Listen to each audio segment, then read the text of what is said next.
This is Randy Rosetta with HubCpreps.com with the video edition of the Pirate Podcast, sponsored by Grease Monkey.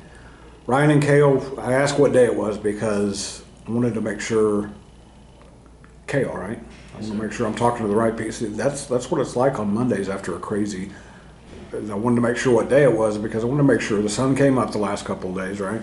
Yes, sir. Yeah. So life's back to normal a little bit. That was a tough gut punch loss. I think that's fair to say. But you guys still have a lot of work to do. Ryan, what does the approach have to be for you guys after such an emotional night Friday? 44-43 loss to Wichita Falls Memorial, for those who don't know. But what do you guys have to do to kind of get back on the horse this week? I don't think there's much different to, when we win and when we lose. I think the only thing is to not let it drag into the next week. And I think, just as of this Monday practice, we've done a good job of doing that. We need to stay locked in the rest of the week. Kale, I thought Coach said something very impactful when I was talking to him after the game. You guys aren't used to offenses doing that against you, but that was them playing well. That wasn't you guys making a bunch of mistakes or leaving a lot out there on the field. That was just Wichita Falls Memorial made plays at big times. When you looked back, or I don't know if you've looked at video yet, when you look back, does that make it okay to kind of let that soak in, to know that you got beat by a really good team, or does it just motivate you more?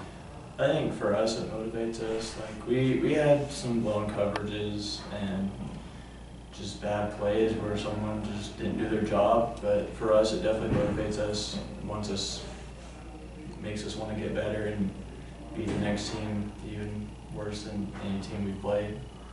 But the fact is, at that time, right now at this time of year, learning those things is valuable because you're going to see teams now that are going to try to do some of that same stuff against you. Without giving away too many secrets, what do you have to do better now against a very good Abilene Wiley team this week?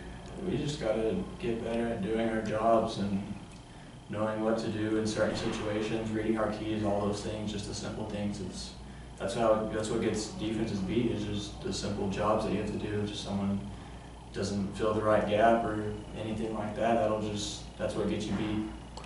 Ryan, kind of a similar question for you guys. I'm going to guess that teams are going to recognize that Michael Deaver's pretty fast and that he runs post routes pretty well, and that number 14 can get him the ball in pretty good shape. So they're going to be prepared for that. Offensively, what do you guys have to do now to kind of find a different wrinkle or wrinkles moving forward? I think just executing the same way we've been executing. We have other guys other than Mike. He's a great player. We have other guys in that, and I think being able to establish the run game will help.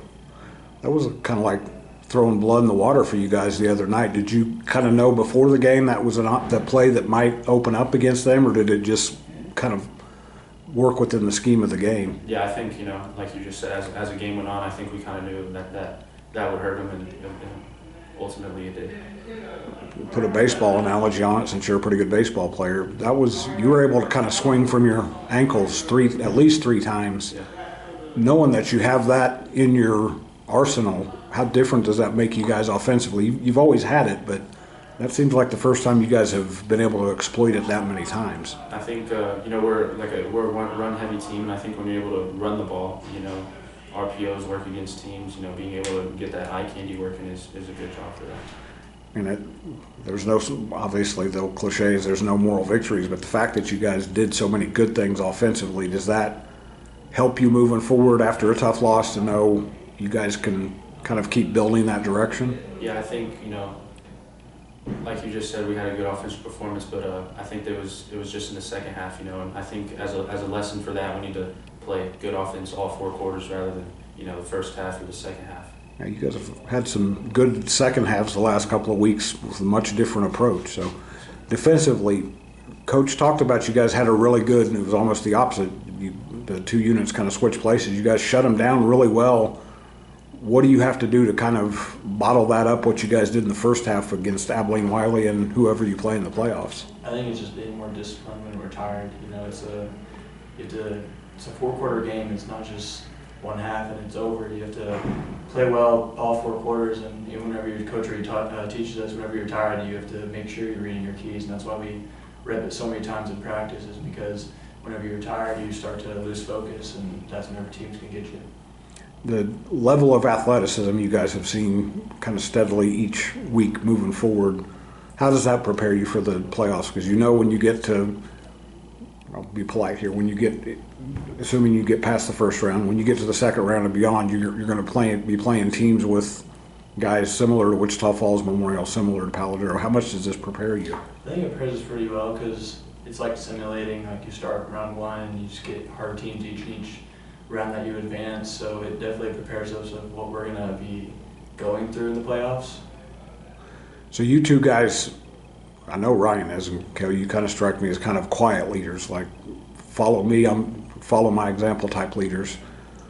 Is that kind of the theme this week, that there's no reason to get too crazy? And Ryan, you kind of touched on it, no reason to get too high or too low, just keep plugging away and doing the job that you guys have kind of done all along? Yeah, I think staying even keeled is the best thing we could do, and I think, Friday night it showed a little bit. We got a little too high, and I think as long as we stay, like I said earlier, even, it's good for the mind and for the team.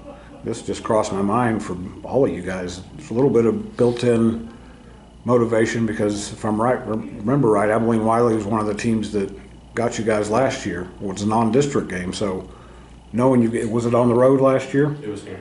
Okay, so you get to go down there, and you guys have been in that environment before as underclassmen. What, besides the obvious motivation of you look at the standings behind you there, what you guys can do, what's the main goal this week, Kale? I'd say just do what we do. We took a long trip to Lovejoy. We've gone to far places and we've won games, so it's really just keep our mind right, don't let anything distract us, and just win a game. Ryan, does it kind of feel like the playoffs begin this week for you guys? Yeah, I think this is what you look forward to in high school football is, playing for a district championship, sought out. So I think as a team we're all ready and we're all looking forward to it.